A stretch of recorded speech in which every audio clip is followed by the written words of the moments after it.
محمد ابن کو نئی نئی زمینیں ایکسپلور کرنے کا بڑا ہی شوق تھا۔ اس وجہ سے 1311 میں انہوں نے ایک مہم کی ابتدا کی جس میں انہوں نے اپنے ساتھ 2000 بحری جہاز لیے۔ محمد ابن کو نے جب مالی امپائر کو چھوڑا اس ایکسپیڈیشن کو شروع کرنے کے لیے، تو اپنے پیچھے موسیٰ کو اپنا نائب بنا کر مالی امپائر اس کو سونپ کر چلے گئے۔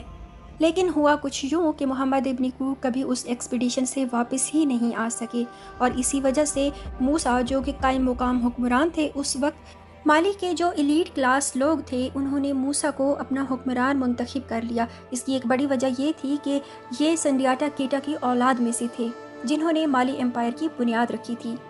موسیٰ عربک بولنا جانتے تھے اور ایک بڑے ہی عاجز قسم کے مسلمان تھے۔ موسیٰ ٹریڈ نیٹ ورکس کو بڑھانے میں اور ٹریڈ کے معاملات کو چلانے میں بڑے ہی ماہر تھے۔ انہوں نے مالی امپائر کے ٹریڈ نیٹ ورک کو دنیا بھر میں پھیلایا، اور اسی وجہ سے مالی امپائر دنیا کی امیر ترین امپائر بن گئی اس وقت۔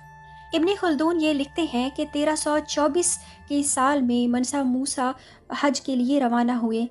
دراصل ابن خلدون نے اس سفر میں موجود جو ایک ساتھی تھے منسا کے، ان سے انٹرویو کیا تھا، اور اپنی کتاب العبر میں وہ انٹرویو لکھا ہے۔ ابن خلدون لکھتے ہیں کہ اس سفر میں 12,000 اونٹ تھے جن پر منسا کا سامان اور خزانے لادے ہوئے تھے، اور سلیو ویمن یا جو غلام عورتیں تھیں انہوں نے یمنی سلک کے گاؤن پہنے ہوئے تھے۔ اس کے علاوہ ہزاروں فوجی اور رائل کورٹ کے جو لوگ تھے وہ بھی منسا کے اس سفر میں ہمراہ تھے، جن کے پاس ٹنز آف گولڈ تھا۔ 4000 میل کا یہ سفر منسا موسیٰ نے ہزاروں فوجیوں اور رائل کورٹ کے لوگوں کے ساتھ طے کیا، اور کیا ہی وہ منظر ہوگا جب ریگستان میں ایک گولڈن ٹینٹ سٹی موو کر رہا ہوگا۔ جیوگرافر العماری یہ لکھتے ہیں کہ منسا موسیٰ 1324 کو قاہرہ پہنچے، اور مملوک سلطان اس وقت ملک النصیر تھا جس نے منسا موسیٰ کو اپنے پیلس میں بلوایا۔ منسا موسیٰ نے یہ یقین دہانی کروائی کہ وہ صرف حج کے سفر کے لیے جا رہا ہے، اس کے علاوہ اس کی کوئی انٹینشن نہیں ہے، لیکن پھر بھی منسا موسیٰ نے یہ انویٹیشن قبول کیا، اور بہت سارا سونا اور دوسرے جو ویلیویبل گفٹس تھے وہ مملوک سلطان کو آفر کیے اپنی رسپیکٹ کو ظاہر کرنے کے لیے۔ منسا موسیٰ جب پیلس میں پہنچے تو سلطان نے اپنا ہاتھ بڑھایا تاکہ منسا اس ہاتھ پہ بوسہ دے اور اس کے سامنے جھکے، لیکن منسا نے یہ کہہ کر انکار کر دیا کہ وہ صرف اللہ کے سامنے جھکتا ہے جس نے اسے پیدا کیا ہے، اور منسا نے سجدے میں جا کر زمین کو بوسہ دیا۔ ابن خلدون لکھتے ہیں کہ ایک طرف تو منسا موسیٰ نے اپنے عاجز مسلمان ہونے کا ثبوت دیا، اور دوسری طرف مملوک سلطان کی سپیریورٹی کو قبول کرنے سے بھی انکار کر دیا۔ ابن خلدون لکھتے ہیں کہ منسا موسیٰ نے سلطان کو تحفتاً اتنا زیادہ سونا دیا کہ ایجپٹ میں تقریباً 1 دہائی تک اکنامک کرائسس رہا، کیونکہ گولڈ کی جو قیمت تھی وہ بہت زیادہ گر گئی، اور نہ صرف ایجپٹ میں اکانومی متاثر ہوئی بلکہ مڈل ایسٹ کی دوسری تمام سٹیٹس میں بھی اکانومی بہت زیادہ متاثر ہوئی منسا موسیٰ کے اس حج کے سفر کے دوران، کیونکہ منسا موسیٰ نے اتنا سونا بانٹا تھا لوگوں میں کہ سونے کی بے قدری ہو گئی، یعنی اس کی قدر میں بہت زیادہ کمی آ گئی۔ ٹیکنالوجی کی ایک کمپنی جو کہ امریکہ میں موجود ہے smartasset.com، انہوں نے یہ ایسٹیمیٹ لگایا ہے کہ منسا موسیٰ کے حج کے سفر کے دوران مڈل ایسٹ کو تقریباً $1.5 بلین کا نقصان ہوا تھا۔ کچھ سورسز یہ بھی بتاتے ہیں کہ جب منسا موسیٰ کو اس بات کا اندازہ ہوا تھا کہ اس کے حج کے سفر کے دوران سونے کی قیمت کتنی گر گئی ہے، اور مڈل ایسٹ کی اور ایجپٹ کی مارکیٹس میں سونا کتنا سستا ہو چکا ہے، تو اس نے اس چیز پہ قابو پانے کی بھی کوشش کی۔ اپنی واپسی کے سفر کے دوران اس نے یہی سونا جو کہ لوگوں کو گفٹ کیا تھا دوبارہ سے خریدا بھی بہت زیادہ مقدار میں، تاکہ مڈل ایسٹ کی اور ایجپٹ کی جو مارکیٹس ہیں اس میں سونے کی قیمت دوبارہ سے بہتر کی جا سکے۔ لیکن دوسری طرف مالین امپائر کے جو لوگ تھے وہ منسا موسیٰ کے اس اقدام سے خوش نہیں تھے، کیونکہ ایک طرف تو مڈل ایسٹ اور ایجپٹ میں اکانومک کرائسس آ گیا تھا، اور دوسری طرف جو مالین امپائر کے ریسورسز تھے اور خزانے تھے وہ دنیا کی نظروں سے تقریباً اوجھل تھے۔